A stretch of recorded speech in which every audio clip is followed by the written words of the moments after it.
The 2024 version of the Marin Alpine Trail E1 comes with the new Shimano EP6 motor. It has 85 newton meters and 250 watts of power, 630 watt hour battery. Some say it is similar to the old EP8, but it actually shares more similarities with the new EP801. It is quieter, it has better fine-tuned functions, and it also a lot less resistance. So I'll just take you through my bike. So I'll just show you how easy it is to connect to the app. You just basically open the app up, switch the bike on, and the app will connect. The app has been the thing that has really unlocked the performance of the bike as well. So with my assist, you go into the assist profile. So for profile 1, I've just got it in basic mode. But as you can see, I have shot up the green line, which is the trail mode, to 85 newton meters. So it has a full power, same as boost, but it just has it come on with a slightly different curve. But you can set power 1 into like different modes like that as well, where there's 5 green lines there for trail, the yellow for boost and blue for eco. And then for profile 2, which is what I'm running now, you can have exactly the same, or you can have, that's the profile that I'm running right now. So that's why I've got 1, 2, 3, 4, 5, 6 levels of trail mode, and then the yellow line is the level of boost, blue is eco, and that's how I get the most out of the battery. So occasionally I'll pop it into level 7 or level 6 when I'm climbing up some hills, but generally I like to work in level 4 or level 5, so that gives me a good solid workout, keeps a bit of fitness in the legs, and I still get plenty of assistance. And also you don't need to put it in boost when you head up technical climbs, because you'll just get wheel spin. So I find that setting it in level 4 or 5 for technical stuff limits the wheel spin, and it's my pedal input that really makes a difference in how the bike gets up the hill. So as you can see there, it's on 4 out of 8. If I hit the button, it can go 5, 6, 7. That's almost max trail. See the green bar goes up there, and then that's on boost. And the good thing is with this display, if you hit that button there, that takes you to your profile assist, how much battery, the range is I've got 40 k's worth of range. That's the distance travel so far. So it's got a real similar to the EP801, which is really cool. And also the battery there's got 10 different levels instead of the usual, I think it's 5 with the older EP8s. And I found I've gotten right down to 2 bars, which would be less than 1 on a normal one. And I've gotten back to the car on trail, so it hasn't put into limp mode and hasn't gone into eco mode on me where I have no power whatsoever. Like I basically got to the car and that little light there was flashing red. So yeah, so that's cool. And that's also got the assist mode there, so which is really good. You've got a power button at the top and you've got a light switch down the bottom there. So that's the updates on the EP6. So it's hard to tell the gradient, but this is quite a steep climb, and I've got it in setting 4 out of 8, and then it's just a nice gentle cadence up the steep track. So they say spinners are winners. So if you drop it down into a fairly tall gear, or should I say fairly low gear, you can basically just pump up a hill, touch more air, a bit more support. It does feel a bit better. I don't know why, but it feels like I need to run more air in this than what people do with a grip damper. Grip 2, sorry.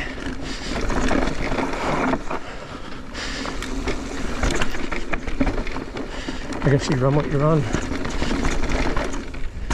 Oh, that does have a bit more support.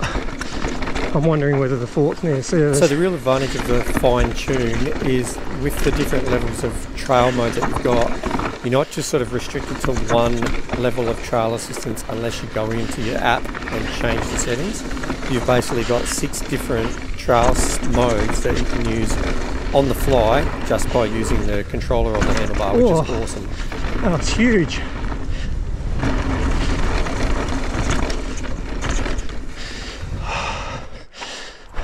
I'm in setting 4, nice little technical steep pinch, put the seat at halfway.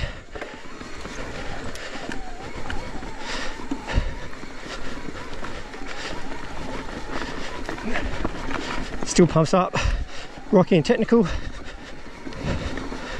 So that was setting 4, and you don't need to put it on boost if you don't want. Pretty impressive. So the EP6 is definitely not a slower motor. It's just got different build casing, that's it. I think it's got an alloy casing, not magnesium. But yeah, really happy with the performance. Okay, so I'm not too sure what this trail is called either. I'll put the name down the bottom. But it's got some tasty drops, so keen to hit it. A little nervous, not gonna lie. I've ridden up this trail, but not down it yet. See how we go. Take it easy. Don't do anything silly. Bit of tech and a bit of jank. It's also worth noting that I've noticed no real bad resistance once pedaling over the assistance mode. The bike feels very natural, and once you get over the 25 km/h assistance, it's really easy to pedal. Holy shit, that is a huge drop. Looks like it's a roll, so I'm going to do that. Whoa. The other difference I've noticed when riding with friends that have Bosch motors or Bros motors is the Shimano gets the most response and the most power delivery in a higher cadence setting. So when you're on a larger cassette ring, that's when the motor really sings along, whereas when you're in a taller gear or a smaller cog, that's when the torque difference is noticeable between the Bosch and the Bros and the Shimano. But as long as you're aware of that, yeah, the motor performs really, really great.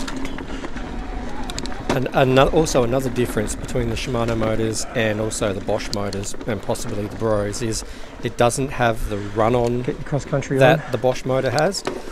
So when you give it one quick pedal to get up over something and then you back off, the Shimano doesn't run on as long as what the Bosch does. The other way. But as long as you're aware of that, I find it to be like a more of a natural feeling pedal bike, rather than when you hop on it and the bike just wants to get going straight away. It's sort of more rider input, but once you've got the rider input going, then the motor really responds. Oh, this is that drop off.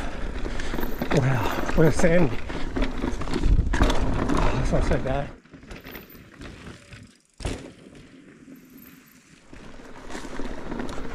So there you have it. That's my thoughts on the Shimano EP6, which is new for 23-24, and also the Marin Alpine Trail E1. If you're looking at a bike in this sort of budget range, you can't really go wrong, like with the mullet setup, the level of spec on the bike, the kinematics, and also the geometry of the bike. It makes for a really, really good bike straight out the box. With a few little mods that I've done, you can see that the bike can actually be a proper performer. It also comes a lot down to the type of riding that you do and the type of rider that you are. So thanks for watching. Hopefully this gave you some sort of help or insight onto the EP6, and drop a comment below if this is the type of content that you like, and give a like and subscribe. Thanks for watching.